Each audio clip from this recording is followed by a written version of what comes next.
Thank you very much. Thanks, Thomas, for a nice introduction. Especially thanks to everyone here for having me. It's really a pleasure and a great honor to be at this department and to have the opportunity to collaborate with Thomas and get to know all of you. So whenever you have time for a coffee, just write me an email. I'm happy to talk research with you. Yeah, we also with the family, I'm having a fantastic time here in Montreal, and also already some sadness emerging that we will have to leave in mid-November. Okay, so thanks for coming here on this beautiful Friday afternoon, right before Thanksgiving. And I hope I won't disappoint you. What I try to do today is to summarize findings from a research project that was funded by the ERC, in which we focused on ethnic diversity and social networks in German secondary schools. So rather than presenting one paper, I will give you an overview, not of everything we have done, but a couple of, I think, particularly interesting findings, because I also tried to connect the threads in a way and to maybe turn this into a book. And as I already said to Milos, if it's not a good idea, it's better to know it in advance. So I'm happy for any kind of criticism and feedback, that's for sure. So I will first give you a representative picture of the landscape of diversity in secondary schools in Germany, and then really zoom in on what is happening within schools and argue that we really need better data to know what is going on. And then I will show you how better data allow us to see a little bit more clearly and to also avoid maybe unfounded assumptions. So the picture is based on data from the IQB, an educational monitoring study that is really huge. So it covers more than 50,000 9th grade students. So that's much bigger than our own data collection, of course.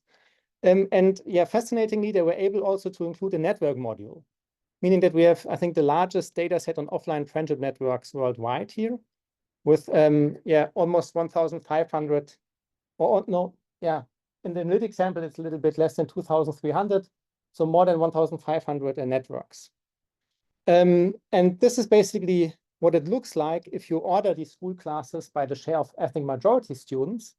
And as you can see, the model, a student still has no migration background, as long as you don't count the third generation in. We just have information on where they were born and their parents were born.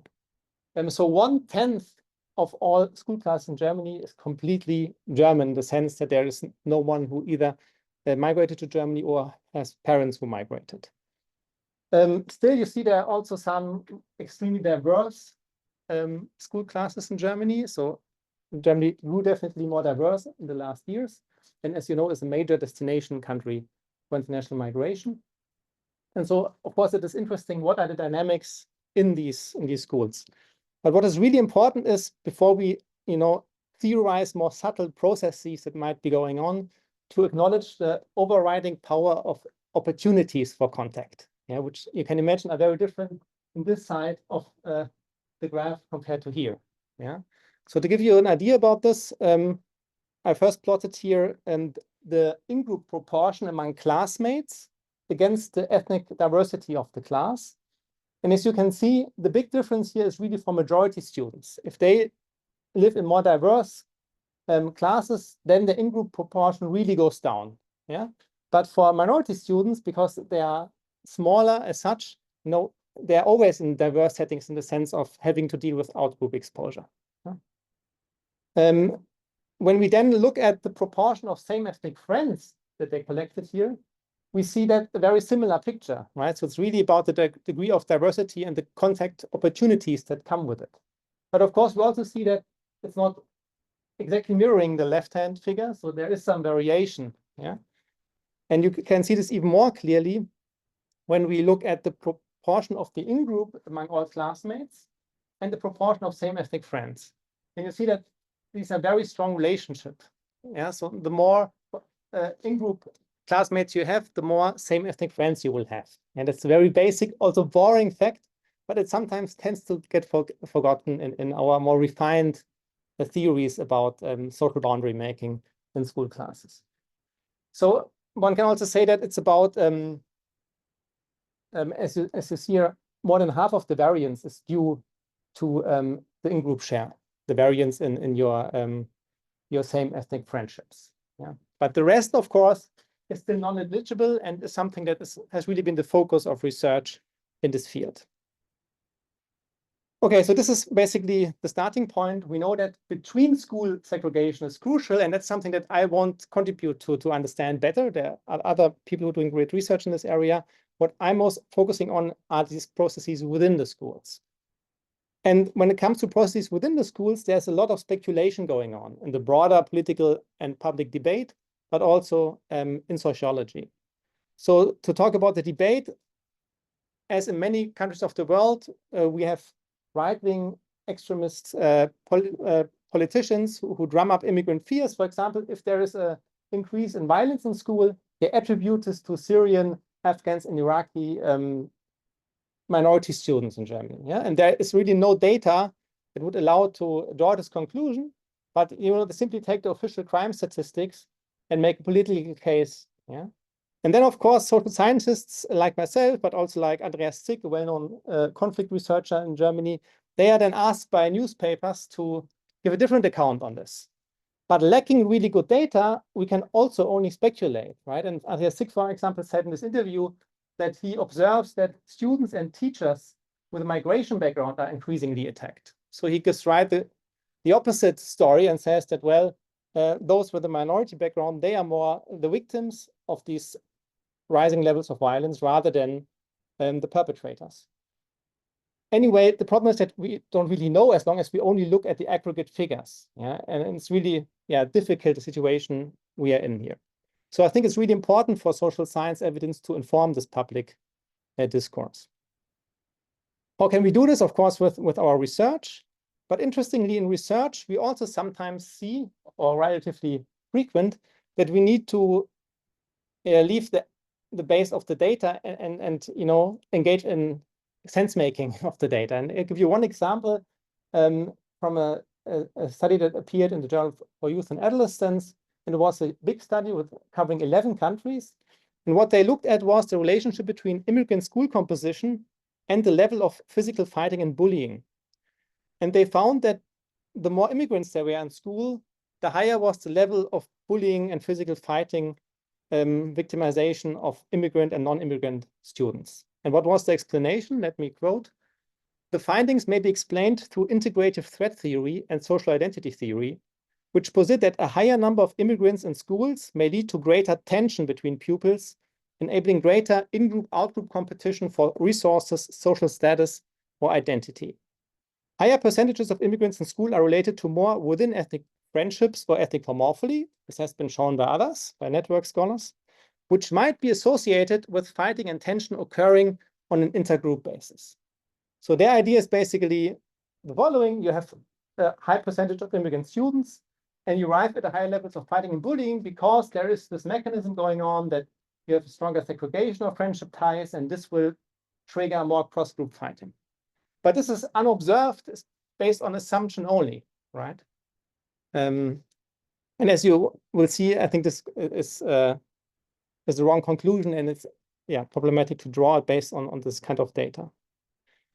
So I think we do not really know what is going on in diverse schools, or at least less than we often maintain to know.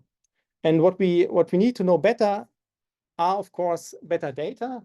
So first of all, we need to observe a large number of schools, that's clear, but we also need network data not only on ethnic friendship segregation, which is becoming more and more available, but also on these mechanisms that we are thinking about. So who is really fighting with whom, and who is perceiving others in certain ethno-racial or other ways. Yeah, so that's what we try to do, to collect data that allows us to examine these questions more directly. We did so in 2 large-scale data collection projects. So while I'm speaking, or I think they stopped meanwhile today, we have another of these projects going where we try to collect basically school data at the same schools here to see how, after the pandemic, the situation might have changed in Germany. But this has been really a lot of effort within the last 10 years, and has been a great effort, of course, especially by my PhD students and the postdocs involved there. And let me tell you a little bit about this friendship and violence and adolescence study, which, by the way, is also the data that Thomas and I are using for our project. So this comes from the Ruhr area, which is located here close to the Dutch border. yeah, in Germany. And it's one of the most dense metropolitan areas in Europe, actually. I think after London and Paris comes the Ruhr area, although it's less touristy. It's more like the Rust Belt of Germany. It's characterized by the downturn of the steel and coal production. It has a high degree of unemployment, relatively speaking, and ethnic diversity. And this is also why we opted for this region, because when it comes to violence, it's often talked about, but also for logistic reasons, because the nice thing is that when you drive from one city to the next, sometimes you don't become aware of it, yeah, because it's so, I mean, yeah, some of you know this area too. So this means that we could do a large-scale study on our own. This was the plan, and this is what we did there. So we went to between 39 and 46 schools, and we really had high response rates, close to 90% at the school level and close to 80% or even higher at the level of individual students. We started in grade 7 when the students were on average 13 years old and followed them for 4 years. Here you see how ethnic diverse these 5 cities, which are next to each other, are. So in green here is the majority group, which is the largest group, but in none of these cities it's more than 50%. Yeah. So as I said, this was like a do-it-yourself data collection. A little bit, I say sometimes it's like the 80s or 90s social science research. So nowadays you need to do computational social science, but this was more like bread and butter data collection. And I think it still has its place, I think, in our toolbox.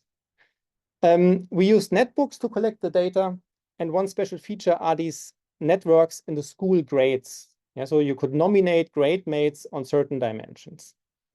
So that's my pre-pandemic haircut, yeah. Okay, so that's the friendship network of one example grade, where you can see the strong gender segregation, obviously. And that's a standard question, who are your best friends in grade? But what, especially in our study, is that we also asked for negative ties. But before I get into this, let me emphasize the power of this kind of data is that you not only see the friendship ties that exist, but also the ties that could potentially exist but don't. And that's crucial. That's the strength of a complete network data in bounded settings, because then you can try to understand what were the tie formation mechanisms that led to this network structure. As I said, we didn't leave it at friendships. We also asked for other ties. For example, who do you hit or kick sometimes? And also the other way around, who does sometimes hit or kick you? Which is important because there's, of course, social desirability issue. And unfortunately, it's not as dense as the friendship network, as you see. You see also the friendship network is also directed. So often friendships are reciprocated, but not necessarily so. And here you see it's much less dense. Okay, and we did this not only, of course, in this one class, but in several. So we have in total like 39 networks over these 4 years. And that will be the basis for our analysis. Okay, what is going on in these schools? So first, let me say something about the frequency and significance of cross-group violence, which I already pointed towards in the first part of my talk. This is joint work with Mark Wittek and Katrin Lemmermann. Yeah, Mark is now assistant professor in Vienna, and Katrin Lemmermann is in Cologne. Yeah, okay. Did you assume that the hitting and kicking is like violent? Like it's not just playtime between kids, these are 13-year-olds. Yeah. Yeah. Over time, this changes. So in general, it goes down. Yeah. So it might also include some more friendly ones, but we also ask them to mention serious incidences more, yeah? And not that they are together in the karate type or whatever. Yeah. And yeah. And then we thought also about, asking about intensity, but then of course it's put high demands on the students to do this for every tie, and then they will learn not to nominate people because then it's so much effort. Yeah. But it's a very good question, and it's definitely a weakness that we don't know how serious they were. So in the current data collection, we asked also about bullying and define before what we mean on top of these kind of aggression ties. Yeah. Okay, in friendship, we see the well-known pattern of ethnic homophily. So each dot is one school. You see the statistical uncertainty in the confidence intervals. And that's from exponential random graph models. I'm not going to talk about the details today, but what you see is that in the meta-analysis across all schools, this dashed red line is to the right of the zero. So it means that there's a positive coefficient indicating ethnic homophily being present. Yeah, so ethnic net segregation on top of relative group sizes and all these opportunity mechanisms I talked about in the beginning. But it's not as strong as gender homophily, for example. We also asked, who do you not like, so dislike? And here, interestingly, we find that it's even weaker, though. There's a tendency, it's more likely to dislike someone from an ethnic outgroup. Yeah. However, what is of most interest to me right now is violence. And here you see it follows not the pattern of dislike, but the pattern of friendships. So the physical aggression occurs more within ethnic groups than across ethnic divides. Yeah. So contrary to the assumptions of the public discourse and contrary also to some assumptions in published research. And why is that the case? Well, first of all, dislike and violence, sociologists like to call them negative ties. That's a very abstract notion. In actual reality, they are very different things, right? One is just a sentiment, comes at no costs, is not risky, and you tend to dislike people who are farther away from you in the friendship network because you may not know them, so you cannot correct your negative bias, or because you avoid them. Either way, the shortest path distance from you to the other, the longer it is, the more likely you are to dislike the person. With violence, it's the other way around. It happens more towards your friends and friends of friends than to someone who is really far apart, because this might be much more risky and so on. Yeah. And this also matches, of course, that we know that among adults, the most dangerous place is home, right? For violence, unfortunately, and not a stranger at the subway station. The reason is also, of course, because they spend more time together. Yeah. I should say, though, that there was one newspaper having the title, "From time to time, you hit good friends in the face," was the title we did. Was kind of a funny newspaper. And of course, this is the wrong. Why is that totally wrong? I don't want to take this, you to take this with you from this talk. The reason is that there are only 6% of all friendship ties, only 6% where the respondents say, yeah, we sometimes hit or kick each other. Yeah. But because hitting and kicking is so rare in general, this amounts still to 20% of all violence ties. And so it's really important to have the baselines in mind when you evaluate this finding. Okay, and if you now plot ethnic homophily in friendships against or intra versus inter-ethnic ties and violence, then you can see that the more segregated the network is, the more is violence an in-group phenomenon. Yeah, because if you hang together with your same ethnic peers, of course, all the provocation and incidental aggression is more likely to happen in your group rather than across groups. Yeah, so there's a positive association here. And what this means is that these worst case scenarios actually don't exist in the data, where you would have segregated friendship cliques that engage in fights with each other. I mean, if such a fight erupts, maybe the school leadership will get to know it, and it will be more public because it won't be resolved internally, but it's really not a pattern in the data that happens a lot, at least in these normal times. Yeah. On the other hand, what could also, so first of all, ethnic homophily might not be as dangerous as it is sometimes portrayed. And second, maybe even this hitting and kicking is not, when it comes to integration, as bad as it is sometimes perceived, because when there is fighting between students of different ethnic backgrounds, then this is a sign of low segregation. Yeah, because they engage with each other. And so naturally, from time to time, conflicts will erupt. Yeah, so this is, we know also from Simmel that integration has a conflictual element, and you can see this here very clearly, I guess. Okay, so this was on challenging this common assumption. There's another assumption we dealt with in a different paper that was published last winter in Sociological Science, again with Mark, where we looked at ethno-racial group perceptions. The starting point, again, was this a focus in social network analysis on ethnic homophily. Ethnic homophily is usually interpreted as a social psychological preference for same ethnic friends, for example. Yeah. So that you prefer someone as a friend because he shares your ethnic background.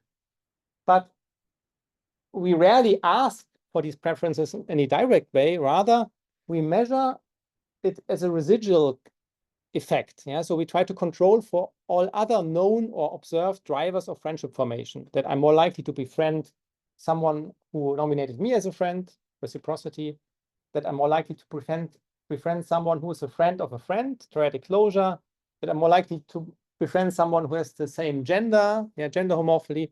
And when controlling for all this and taking into account group size, if then there is still greater than random chance, or it's more likely to have someone as a friend who is from the same ethnic group, then we say, okay, that's ethnic homophily. Yeah. But of course, it could always be that we didn't completely or successfully measure all opportunities. Maybe we don't have data on the joint way to school, yeah, or some other aspect. So it's really dangerous to measure this only in this indirect residual way. But at the same time, the community to which I also belong publishes often findings where we interpret theoretically these patterns as involving subjective salience of ethnicity. And we wanted to go a little bit further there. I just give you one example from authors I really admire. So that's also something I can easily present here. It's an AJS paper where the authors argue that threat is strongest when ethnic diversity is moderate, because there will be a few ethnic groups in class and they are roughly equal in size. This likely creates a competitive we versus them environment, as their in-group size enables all groups to compete for a dominant position. We call this the threat mechanism. So this is an interesting original theoretical idea, but if we don't observe this, we don't measure this directly, it remains relatively speculative, of course, to relate moderate level of ethnic diversity to ethnic net segregation of friendships and make these strong claims about ethnic threat perceptions. Yeah, and we want to basically, again, to try to measure these mechanisms a little bit more directly. This was the second study I was pointing out earlier. Following Andreas Wimmer's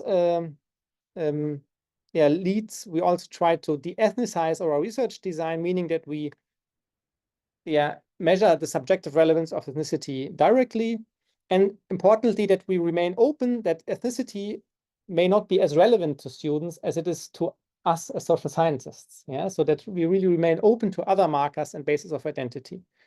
And when we measure this, we can then examine whether this really correlates with ethnic homophily, this more objectivist measure, or not. And this is what we did here. Okay, by the way, if there are any other questions, feel free to interrupt me. Okay, how did we do this? So this paper uses one measure where we asked, in some school grades, there are groups or cliques of students who are hanging out together or spend time together during breaks. Do such cliques or groups also exist in your school grade?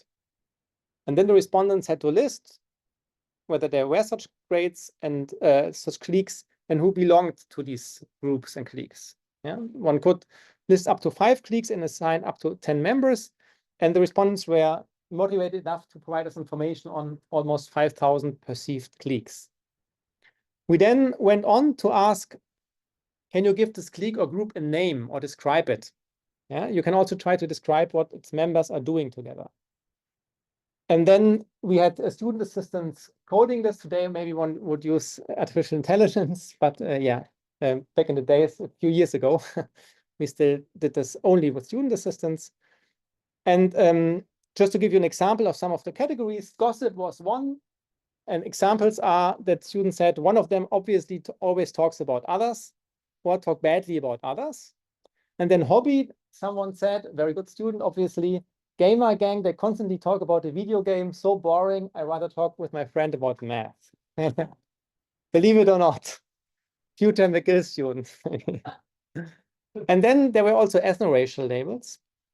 And in Germany, there is this word called Kanake, which was a racialized swear word for immigrants of Turkish origin originally, but then was basically through hip hop and popular literature converted and is now used also in a self-empowering way by a Turkish minority. Yeah, so this is quite an interesting development culturally. But this was also mentioned most frequently when students mentioned ethno-racial labels. Then we also had people who said Ausländer, foreigners, Turks, Navris, which is like points to North African descent, or national origin labels such as Russian or Moroccans. And here are just a couple of examples. It's in the online appendix to our paper. So for example, also the Chinese Wall or Gang of Turks, Kanaken Stairway. So they use these expressions. But what is interesting to us, of course, how frequently do they come up? And are there any patterns that predict the use of such ethno-racial labels? And is it related to ethnic friendship segregation that you perceive cliques in such ethno-racial terms or not? Yeah, so these were our research questions. And here you see the relative frequency. And interestingly, yeah, it rarely was used. Like 61 times we had these, and that's why we can list them in the appendix, because it was used so rarely. And the same goes for other, you know, of our typical sociological variables like SES or neighborhood. Only gender was used relatively often. But most of all, they used neutral things like, and what they talked about, what their hobbies were. So really ethno-racial aspects, at least at that layer of perception, weren't coming to mind. Yeah. It doesn't mean that, of course, if you do qualitative research and after talking to them for longer, that at some point in time, you will also get at that. Yeah, so it would be fascinating to combine such a study in a mixed methods design with qualitative research, but at least at the first layer of perception or of response behavior, it wasn't visible. And I think this is already important to know. We theorized a little bit what could be determinants of the use of ethno-racial labels. And since we also know who they think are members of these cliques, we can use the network data to match actual characteristics of these members of the cliques. Yeah, so if you have a clique where there are more Muslims, you see from this positive relationship, these are also cliques where the mean ethnic identification is stronger. And we thought, because of the othering processes going on in Germany, that Muslim students have a greater risk of being labeled in ethno-racial terms. And also those who identify themselves in ethnic ways more strongly are more likely to receive such labels. And we see that this is the case. If you look at these red dots, they cluster in the upper right corner. So the relationship is as predicted. It's also statistically significant, but it's really an extreme exception still.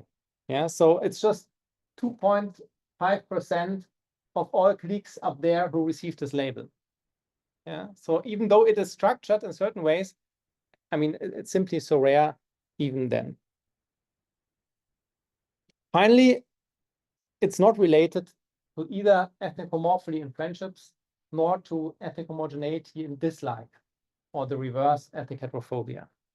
Yeah, so at least based on these results, I would be even more skeptical that these that these stories we tell often theoretically, when looking only at this net segregation of friendship networks, that these stories are really what is going on in schools. Yeah? And I think we should be much more reluctant before we communicate such strong stories about what is driving kids' everyday life. Yeah, this is basically, I think, a theme of both papers. Okay, so to summarize main takeaways so far, inter-ethnic violence and ethno-racial perceptions of cliques are relatively rare. And ethnic homophilia in friendships is, first of all, just ethnic net segregation. It doesn't mean that there is more inter-ethnic violence or more othering going on. So I think that we should avoid overly ethnicized or even alarmist accounts of what is going on in schools, at least until we have more robust evidence to back up these claims. And Roger Brubaker is someone who we cite also in this paper, because I think he made a very good point to say much more generally that social scientists may be unjustifiably seeing ethnicity everywhere at work, reflecting a coding bias in the ethnic direction. I'm not saying, though, that ethnic segregation in friendships is not problematic. It might be problematic for other reasons, for access to information. And this, of course, we need to demonstrate whether that's the case. It might be also problematic because we study here Germany in a relatively peaceful time. But, when there is something like ethnic conflicts in society at large, it might make a difference whether your friends are also from other groups or not. Yeah, so I'm not playing down the relevance of crossing group boundaries in friendships, but on the other hand, we shouldn't, be too alarmist about it. And that's basically our take-home message here. Moreover, we also found results that show that ethnicity does play a role sometimes, and it's not random, but it's in specific schools and specific local contexts that ethnicity does play a role. It's only indirect evidence, but it's something that is still worth emphasizing, I think. Also because it connects a little bit to the American literature on white spaces and so on. So we have some indirect evidence that there are certain schools where that might be characterized as German spaces, where students are more forced, or at least where this is more rewarded, to behave or identify as Germans. And how do I arrive at that conclusion? That's a paper together with Hanno Kruse from Bonn, meanwhile. So what we did there is that we not only looked at these friendship networks in different schools, but we also asked, how strongly do you identify as German? That's this thumb up here. And as you see from the different colors, Germany has this very rigid, stratified secondary school system where you have the tracking not within schools, but between schools. And this, of course, is very visible also to students. And do I go to one of the higher track schools or one of the lower track ones? And so that's the local area. So we know basically how ethnically stratified an area is. Are all the minority students overrepresented at the lower track schools, or are they well represented also at the upper track schools? And as I will show you, this plays a role. So the question is, how does ethnic stratification in the wider local and institutional context shape students' identification and friendship formation? We matched here data from the German part of the SILS for You study, where I was taking part as a PhD still, with administrative school data. And as you can see here, there are certain more southern areas where there's more ethnic stratification than in other parts of the country. And what do we find? So first of all, maybe let me go back here. A traditional assimilationist account would be to say, the more successful you are in a society, the more strongly you do identify with the nation. So that's like an individual level relationship. So if you're successful, then you feel more at home, and you have an easier time to identify with the country. Interestingly, we find that this is conditioned by the social context. That this is not true at the individual level so much as it is in certain contexts. And this is summarized in this figure here. Maybe first of all, look at these two different lines. The upper dashed line represents attending the highest school track, Gymnasien in Germany. So the upper secondary schools, whereas the other line are the lower track schools. And you see that there is a gap in identifying as German on the y-axis, but this gap only opens up where there is strong ethnic stratification across these school types. Only in areas where, as a minority student, it's very, very hard or very rare that you make it to the upper track. Only there, making it to the upper track then leads to strong identification, or is associated with strong identification as German. So talking about the other regions, we have regions that are more equitable when it comes to ethnic origin and the kind of secondary school that you are attending. And there is no premium, it seems, on identifying as German, or there is no need. Maybe it's not such a big question. So, for example, in the rural area, also the upper secondary schools are ethnically very diverse. And then maybe the topic of how strongly you feel German is not such an issue. And there's additional evidence pointing in that direction. Namely, when we looked at the networks, we found that for making friendships with majority students, for being socially accepted, identifying as German is particularly significant in these specific contexts where you attend a high-track school in an area that is ethnically very much unequal. So when you are a token, one could say, then it's more important to access also friendship ties and cross the boundaries. This is a story about local contexts. At the same time, when we talk about minority students, there are very different groups in Germany. And interestingly, this relevance of the local context seems again to be conditional, because for Muslim minorities, this local variation doesn't matter much. So those who are Muslim students, they identify less strongly as German, even in areas where, what I said so far, you would think, okay, that should really be conducive to identifying as German. And one reason may be, of course, that no matter how successful you are and so on, and no matter how you may differ from your co-ethnic peers who attend lower track schools, you will never be 100% fully accepted as German, because Germany has, like other countries like Denmark, for example, this ethnic understanding of the nation, where you see whether someone is German, and then you think you see whether someone is German, even though he is here now. So his grandparents maybe came to Germany, so, which is definitely one of the big challenges for Germany to become a successful immigration country. To change this narrative about what it means to be German. Okay, this is basically the more nuanced summary, rather than saying that ethnicity doesn't play a role at all. It may play a role if you trust these network analysis, but we need to look much more closely, I think, to arrive at such conclusions. This is it for today. I could have done a fourth paper maybe, but I think I stop it here, and thanks for your attention. I'm looking forward to your questions.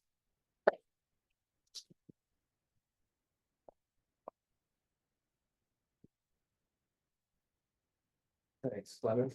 I guess we could do Q&A then.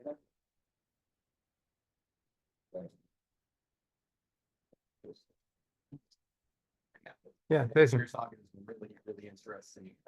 I'm trying to get a handle on, you talked about ethnic theory, and just try and get, if you can maybe elaborate a little bit more on what you think your work is telling us as it relates to ethnic theory.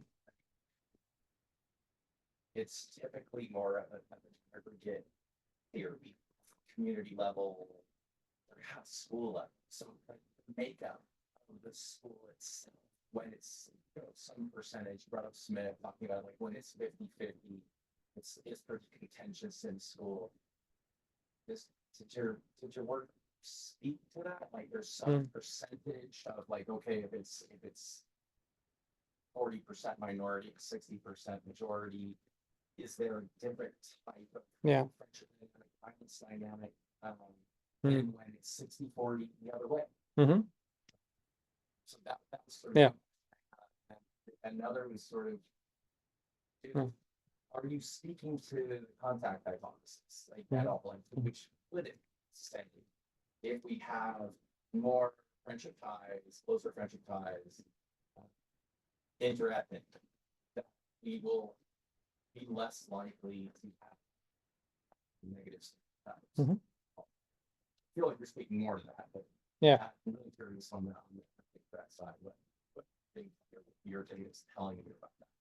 Thank you. Maybe I try to find what you just described from this the paper by Sandy Smith and others.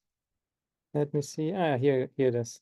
So that's the paper, and that's this idea, right? That for minority students, at least, when ethnic diversity is medium, then ethnic homophoby is strongest, and this is interpreted as a sign of this competitive we versus them environment or ethnic threat perception, because equally sized groups face each other, right? So one issue here is that there was a reanalysis of this paper published in ASS by David Kretschmer and colleagues, who showed that this nonlinearity doesn't hold up anymore once you control for convergence issues. So in a way, this cannot be uphold this idea. And then I think I'm not saying that ethnic threat perceptions isn't relevant. It's really relevant, for example, in politics, of course, to mobilize voters before elections. It's just playing a role in the US right now again. So I think it's playing a role at a societal level, but especially since it is used and misused in such ways, we as social scientists should be reluctant to assume that this is like a natural gravitational force taking place, of course, also in schools and so on.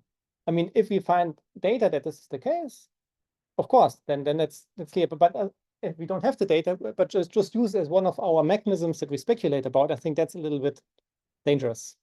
Yeah.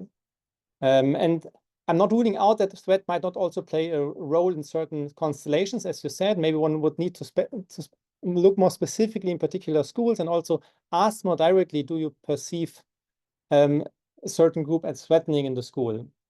We didn't collect this data, but this for me would be important to be able really to believe these kind of accounts. Yeah. Regarding content hypothesis, as I said, when I emphasized that I'm not downplaying that ethnic friendship segregation may be problematic and have detrimental consequences. So students holding on to certain prejudice and stereotypes may be one problematic aspect, and we know that the contact hypothesis, even though it's very conditional, is, yeah, I think is a very important mechanism, which I definitely also believe in. Yeah, so but this doesn't mean, so this may explain some extent of the dislike, for example, across ethnic boundaries that I showed, but it doesn't mean that then there will also be violence erupting during normal times. And it doesn't mean that you perceive of others, first of all, and primarily in ethno-racial terms. It could still be that if I ask you then about prejudice, that they are more likely to stick around when you don't have more cross-group friendships. And that's why also I think it's important to promote it. And we also have some more practical work where we ask ourselves, how can one promote cross-group friendships? So I think that these findings are still compatible with the contact hypothesis, because they don't speak directly to prejudice. Yeah, thanks. Thank you. Very impressive with the data. Excited about the project.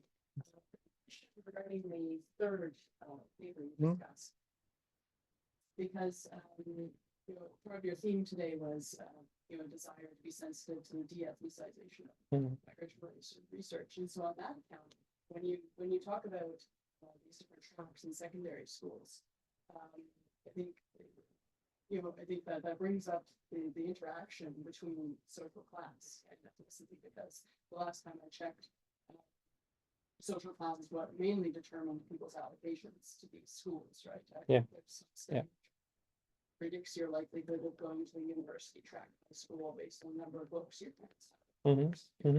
So my question is then, to what extent could we talk about like race class interaction, or sort of an intersectional story there when it comes to self-identification among minority students as German. Is to what extent is there in this exceptional case where you said there minority students are in this academic track high school are more likely to identify as German, only where there's extreme segregation across the school stream. So in what case is it just like, so what is the mechanism there? Is it just that they are also distributed to these higher level schools based on the SES of their parents, just naturally see themselves as part of this sort of middle class? Yeah, thank you. Excellent point. And also point for thought. So I can only partially address this, of course. So the lazy answer would be, yeah, we control for SES, but that's not what you mean. So First of all, I think it's important that in Germany, on average, the minority population has lower SES than the majority population.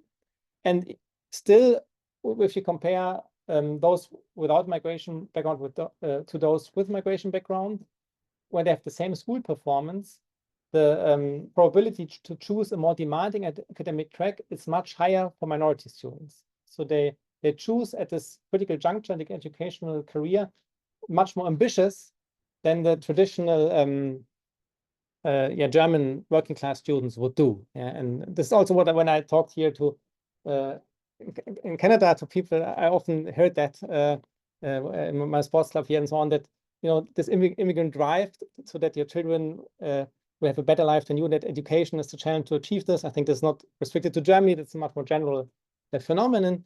And so I think, therefore, I don't think, therefore, that these tokens or the minority students who arrive at exceptionally achieve these schools, attend them in these areas, that it's just indicative of their higher SES. So I rather think that this is, has some other reasons. Of course, we also did some propensity score matching to have a quasi-random. So we hoped to get more at the heterogeneity because there's self-selection, of course. And we also did some placebo regressions where we exchanged the identification of the students with their parents' identification. So this has also parental interviews. And if the same mechanism would be due to some unobserved heterogeneity, then maybe we should also find an association with parents' degree of identification with Germany. And if they are of higher SES background, then this should also be visible there, but it's only visible for the kids. So this is how we try to rule out its alternative explanations, but it's always indirect evidence. Thanks. Yeah. Thank you. Very, very interesting. Sorry, I just interrupt. You may not see it, but your battery. Oh, yeah. Oh, let's see. Yeah. I read that this is one of the remaining. Yeah.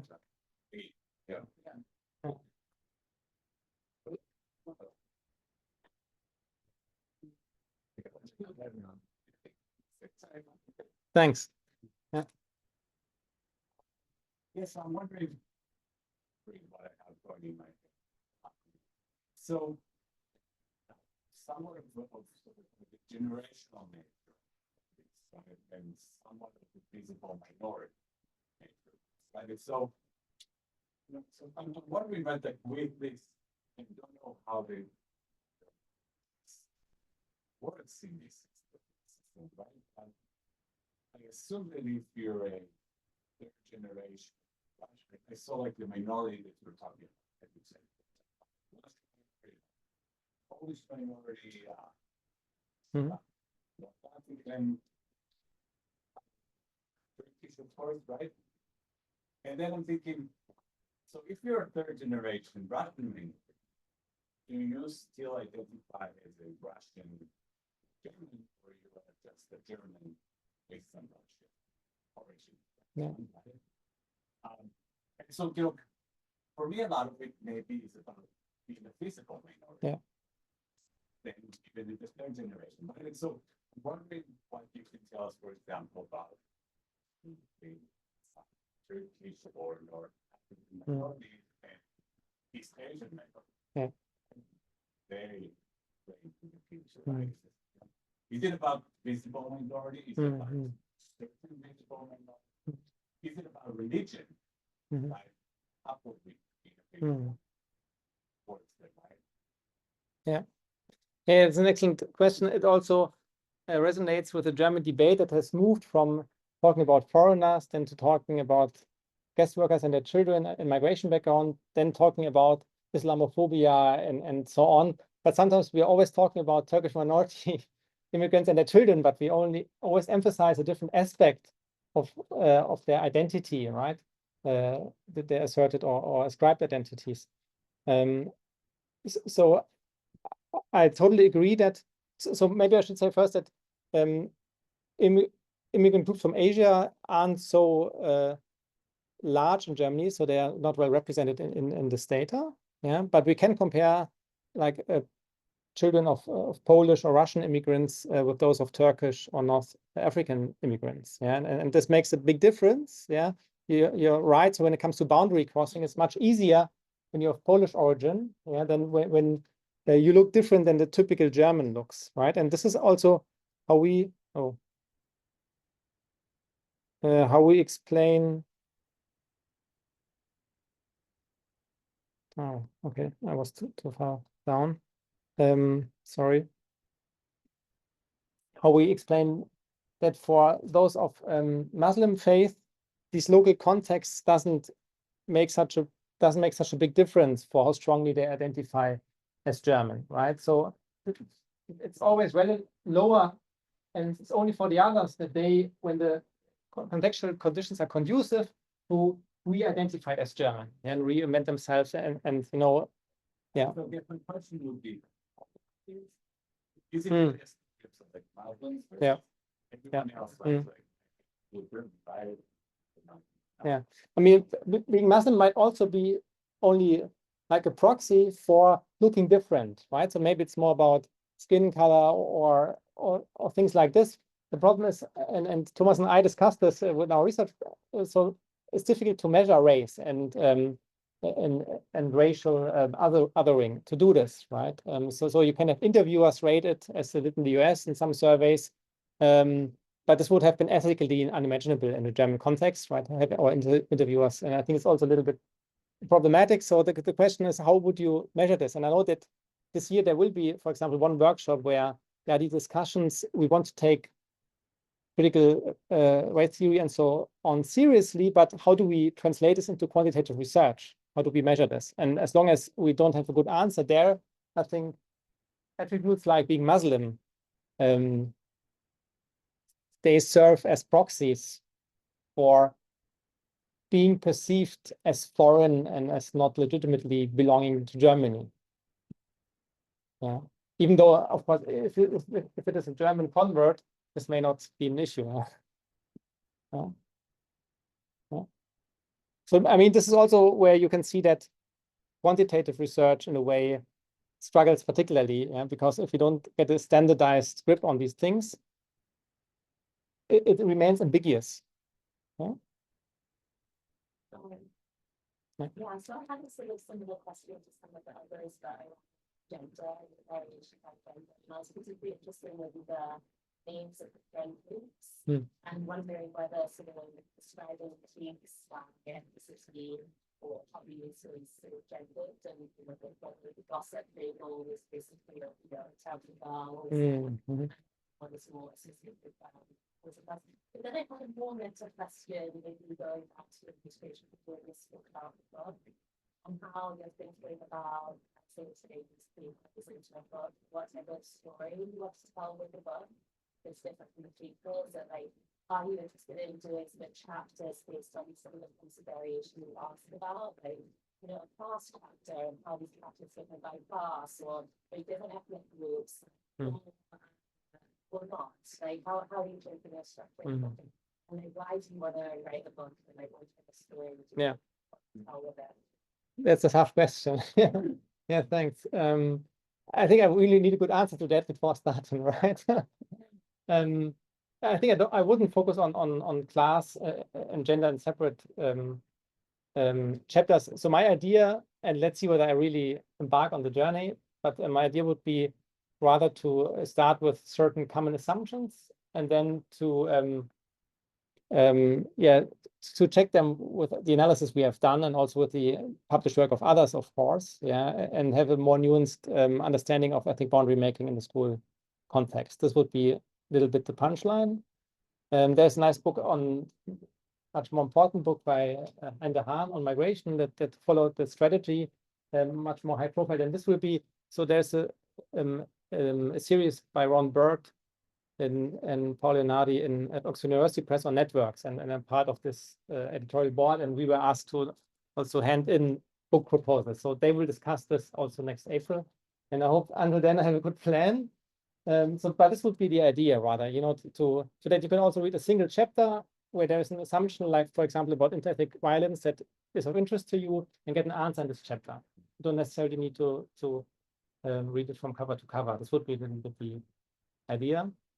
But let's see how far this goes. And the motivation is also that, you know, sometimes you always do these papers, and even if they're bigger papers, it's still piecemeal. And the question is, how does this all relate to each other? So this, and just to give you one example, you know, when sometimes you have thoughts when you also talk to journalists after you publish something and think, okay, now I think much more deeply about an issue.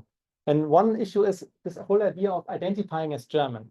If you look at the raw data, which you wouldn't see in a regular results section, you see that I think 80% of minority students identify as German, yeah, but strongly as German, it's just like 20% or so.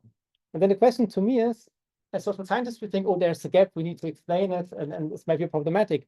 But does everyone really have to feel strongly German? I mean, yeah. So some politicians say this is like the Aktion Sauerbraten. I don't know what the what the translation is, but you know, some very special food in German. You don't need to identify with this. You don't need to be crazy about pork, sausage to be a proper German. It's not something that we as social scientists should be our agenda to study why this is not the case yet. So also to reflect a little bit on our practices as social scientists. So I fear that it will be maybe more leaning towards academic readers, because I think that sometimes we pick a variable, especially as quantitative social scientists, and then whenever there is a difference, we think it's worth explaining, and if it keeps existing, it's a problem. But maybe it's not a problem. There can be people who feel even more Canadian than others, maybe also legitimately so, but still they share some certain other values and sense of belonging.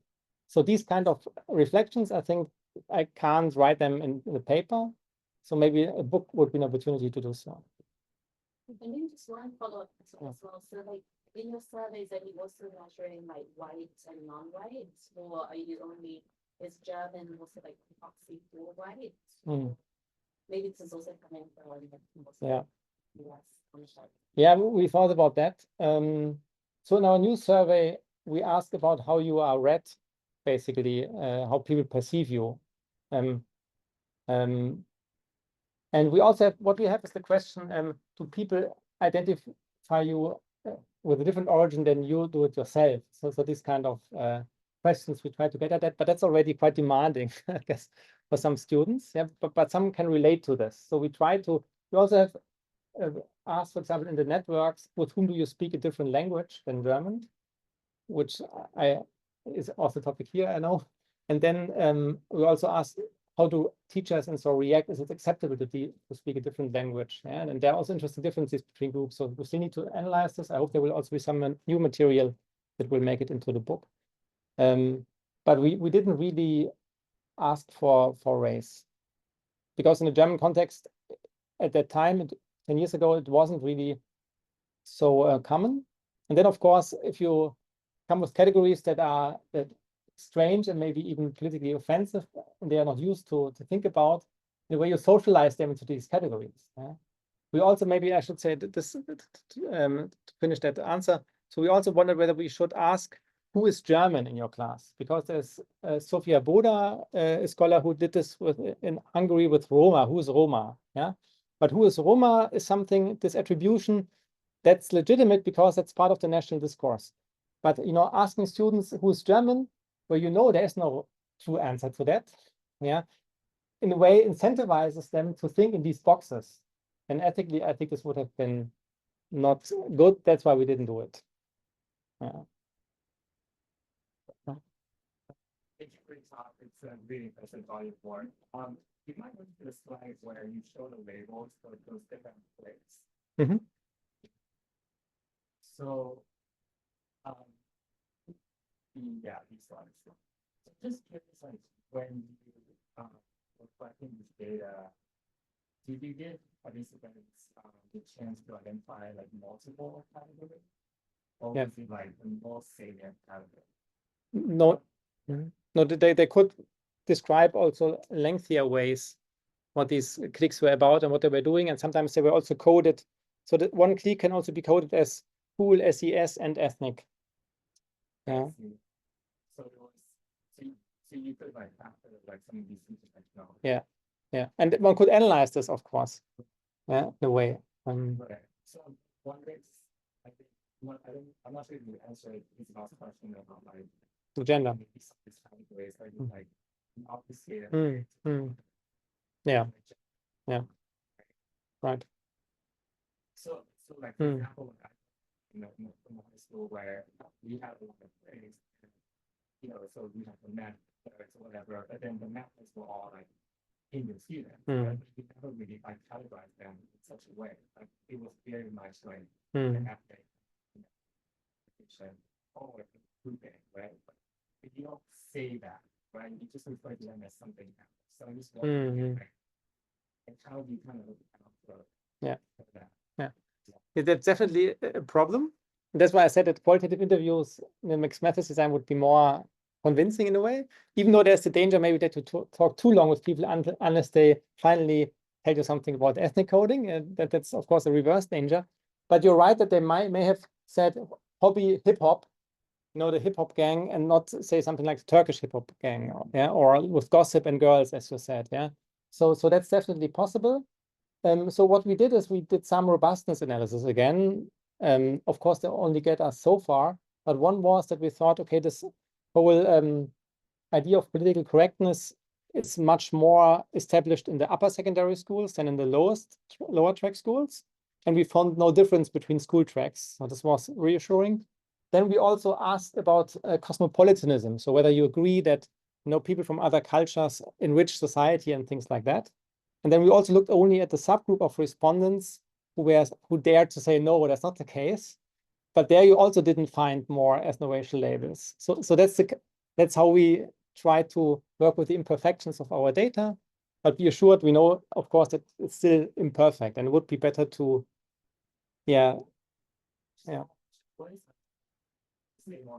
Oh, and that's a good question. No, I'm sorry, not from the top of my head, I can't, but that's worth looking into. Yeah. By the way, if I had another day of the week, one project I really would love to embark on is economists at our department. What they do is they use AI to conduct these qualitative interviews, right? So that you can do a large-scale survey like that, and then ChatGPT basically asks follow-up questions like 4 or 5. I know to some this is like a horror scenario, but at least that they can train these ChatGPT in such a way that you have more qualitative kind of text data, which then you can analyze. So this might be another level of this kind of combining open answers with large-scale surveys. Yeah. I have a question. First of all, fascinating talk. Thanks. The idea of not taking for granted that that ethnicity is salient. So I'm thinking about whether they identify it or not. And I think about my own experience. In a school that I went to around that age, there was a lot of immigrants from the Balkans, from different parts of the Balkans that were at each other's necks back home. But here it wasn't very salient at the time. And they would even hang out with one another. It wasn't. But as people developed, it started to become more differentiation. Just so first, the age group was 13, 14, 15, 16. Yeah. Okay. Wondering if there was any sort of relationship as they get older, that ethnicity starts to become more salient identity. Is that at least like it seems to be like one of those identities that people kind of start consciously identifying with as they get older, as they go through 18 years old, 17 years old. This is when identity formation in a more conscious way takes hold. So I'd be curious about that. And secondly, the thing that I wanted to you showed that graph on the violence, and it was like the gender segregated the network that you were showing. It seemed like there was, I don't know if people go back to that. Yeah. It seemed like a lot of the violence was between boys and girls. And then that made me, so that's the one, right? Yeah. Yeah. So Yeah, it made me think about Jason's comment on how to interpret this hitting or picking. Is this like flirting? Is that like this like school, like more like 13-year-olds, 14-year-olds that are just like, oh, this is somebody like I find annoying. Yeah. It would fit a little bit with that. It's a different, obviously, narrative, but it does fit a little bit with that chameleon angle that you have. Where it's like conflict is a form of interaction. It's not purely this just kind of aggressive thing, but it's almost, it could also be kind of a bonding. So I'm curious, so aside from the ethnics, the salience of ethnic identity as you get older, what you make also of the kind of cross-gender aggression times. Yeah. Add to that, Yeah.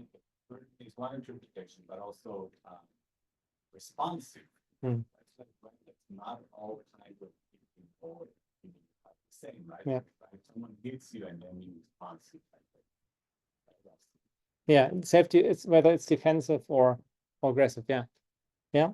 A lot of the hitting is also hitting board. Yeah. I mean, one problem here is that we kept it fixed here to compare it with the friendship segregation, right? So if we had the network algorithm, you know, rearrange it, then it wouldn't look that way, I guess, so much, because here, you know, they travel quite some social distance. That's why to our human eyes, I think they are particularly salient.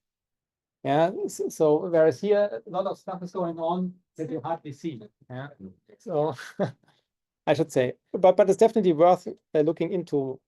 You know, also since we have asked it both ways, yeah, to see, yeah, maybe there are some measurement issues, and so it's definitely worth.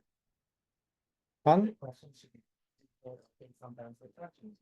Affectionately, yeah, maybe. Fine, yeah. So I mean, I wouldn't rule out at that age, because girls are also physically with 13, yeah, more developed than boys. So, you know, yeah, maybe you wouldn't want to be hit by a girl at that age. So I think this may change. So it would be interesting to write a gender paper on this, how this changes with this data. Yeah. We also asked for BMI, by the way. So yeah, we can also check that to control, also can calculate it based on what we ask for. So just have an indicator of physical strength, which is imperfect, but yeah. Okay, yeah, but that's definitely an interesting observation that deserves further attention. The other question about self-identity and how it develops, and I think in developmental psychology also, as you said, as identities become more elaborated, it takes on a greater salience.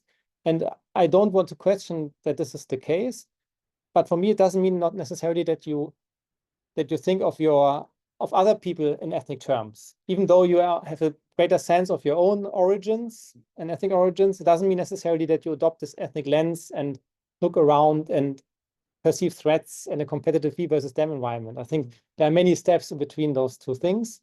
That's why I think it's still compatible.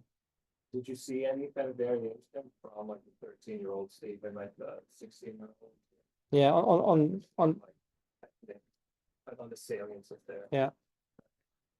No, we didn't do. I mean, we have the data to also to look into this, but this hasn't been our focus, as we talked about briefly before. And so this longitudinal data, also descriptively, one could exploit much more in this respect.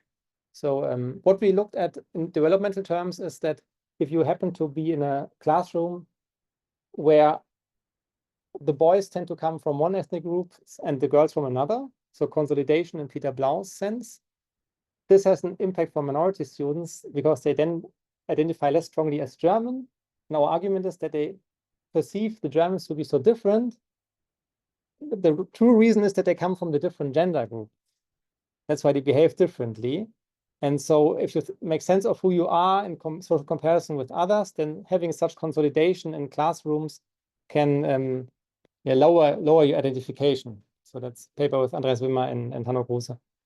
Yeah. So that's one of the more practical implications, that when you assign students to school classes, that you should take into account not only that you have equal share of boys and girls, or that you don't have one classroom where all people with migration background cluster, but you should also look at the correlation between the attributes. It's an old sociological idea, but interestingly, when you look at the criteria that headmasters use to allocate students to school classes, they don't look at this consolidation. And Hanno Kruse currently has a field experimental study where they inform classes about this random sample and then see whether this will have a positive or will promote greater cohesion and so on. Yeah.